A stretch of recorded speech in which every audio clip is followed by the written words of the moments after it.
जन्म मरण का अविरत फेरा, जीवन है बंजारों का डेरा। आज यहाँ कल कहाँ कूच है, कौन जानता किधर सवेरा। मित्रों, परमात्मा ने हम सभी को बहुत सुंदर और प्यारा जीवन दिया है और प्रत्येक जीवन के दो पहलू हैं। जैसे सुख है तो दुख, लाभ है तो हानि, उतार है तो चढ़ाव, आशा है निराशा, सफलता है तो असफलता और जन्म है तो मृत्यु। मित्रों, जब जन्म होता है तो हर्ष, खुशी और एक उत्सव भरा माहौल होता है, लेकिन जब मृत्यु हो तो न हर्ष होता है न स्वागत होता है। जन्म का सभी स्वागत करते हैं, लेकिन मृत्यु से सभी डरते हैं। मित्रों, प्रकृति का नियम है, जो पैदा होता है उसे एक दिन जाना है और जिसका निर्माण हुआ है उसका एक दिन विनाश होना है। संसार में जिसका जन्म हुआ है तो उसकी मृत्यु भी निश्चित है। चाहे कोई कितना भी प्रयास कर ले, वह मृत्यु से भाग नहीं सकता, मृत्यु से बच नहीं सकता है। रावण, कंस, हिरण्यकश्यप, भस्मासुर आदि ने मृत्यु पर विजय प्राप्त करने की कोशिश की, लेकिन फिर भी मृत्यु को प्राप्त हुए। और यह भी सच है, सभी को मृत्यु से डर लगता है, कोई मरना नहीं चाहता। जबकि मृत्यु की शुरुआत तो उसी दिन हो जाती है जब हमारा जन्म होता है। देखा जाए, जीवन और मृत्यु दोनों साथ साथ चलती है। हर वह सांस जो हम लेते हैं वह हमारा जीवन है, और जो सांस हम छोड़ रहे हैं वह मृत्यु है। यह पांच तत्वों का कंचन जैसा शरीर, जिसे इतना सवारा सजाया जाता है, एक दिन इन्हीं पांच तत्वों में मिल जाना है। मित्रों, इस शरीर को खोने का डर का नाम ही मृत्यु है। जिसकी फुल गारंटी उसका नाम मृत्यु, और जिसकी कोई गारंटी नहीं उसका नाम जीवन है। मित्रों, मृत्यु कोई अंत नहीं है, अपितु एक नए जीवन का प्रारंभ है। मृत्यु एक जीवन से दूसरे जीवन का प्रवेश द्वार है। यदि तुमने जीवन को पूर्णता से जिया है, मृत्यु कुरूप नहीं है, मृत्यु बुरी नहीं है, लेकिन व्यक्ति ने डर से, भय से इसे कुरूप बना दिया है। और मृत्यु के बारे में हम क्या जानते हैं? यही कि सांस रुक गई, हृदय गति थम गई। वह व्यक्ति जो बातें करता था, चलता फिरता था, अब नहीं कर रहा है, बस वह एक लाश या बॉडी रह गया है। और ये सब मृत्यु के बाहरी लक्षण है। मृत्यु आत्मा का एक शरीर से दूसरे शरीर में हस्तांतरण है। यह एक महानतम यात्रा है। मृत्यु जीवन का अंत नहीं। जो व्यक्ति मृत्यु से डरता है वह कभी ठीक से नहीं जी सकता। भगवत गीता में श्री कृष्ण बताते हैं, जो व्यक्ति यानी जिस व्यक्ति का जन्म हुआ है उसकी मृत्यु भी निश्चित है, और जिसकी मृत्यु हुई है उसका जन्म भी अवश्य होगा है। आत्मा अमर है, यह कभी नहीं मरती, और कर्मों के अनुसार आत्मा शरीर धारण करती है।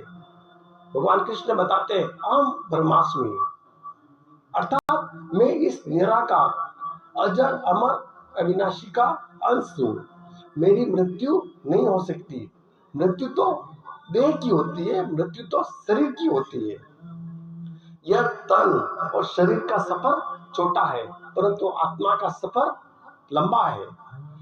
जैसे मनुष्य अपने पुराने वस्त्रों को त्याग कर नए वस्त्रों को धारण करता है, उसी प्रकार जीवात्मा भी पुराने बीमारी से घिरे इस जीर्ण शीर्ण शरीर को त्याग कर एक नए शरीर को प्राप्त करती है।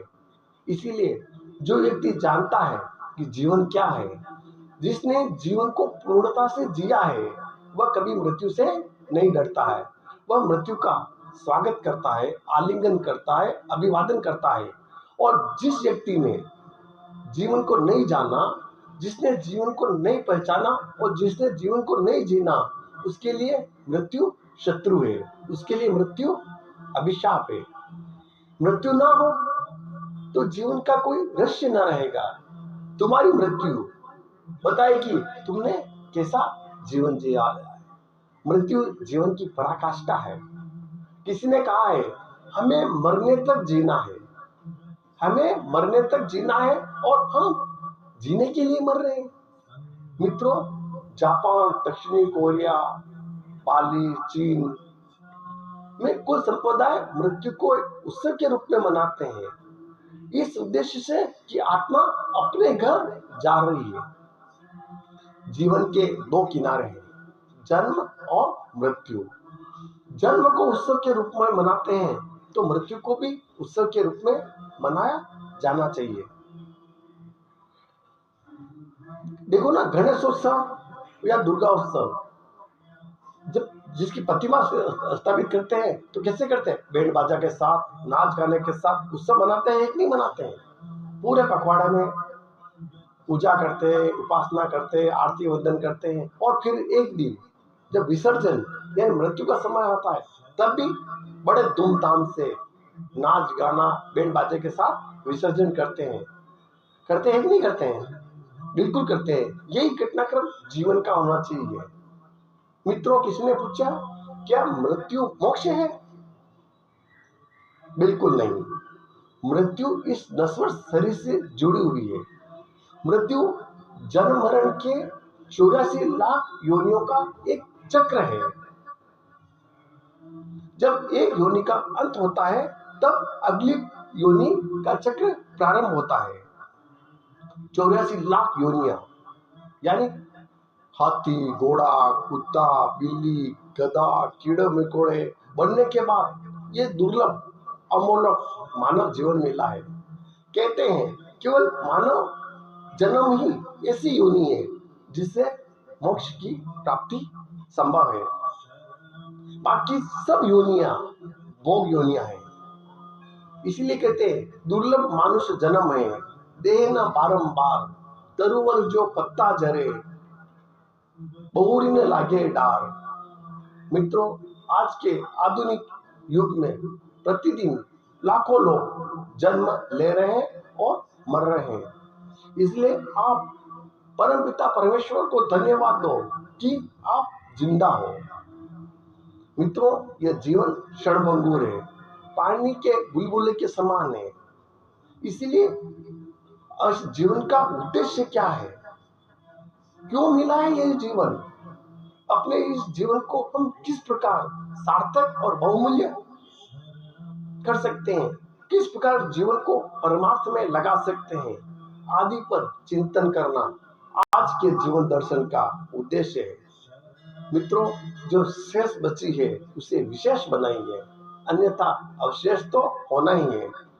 और जीवन की हर सांस की अहमियत है, यानी दो जहां के बीच में फर्क सिर्फ एक सांस का है।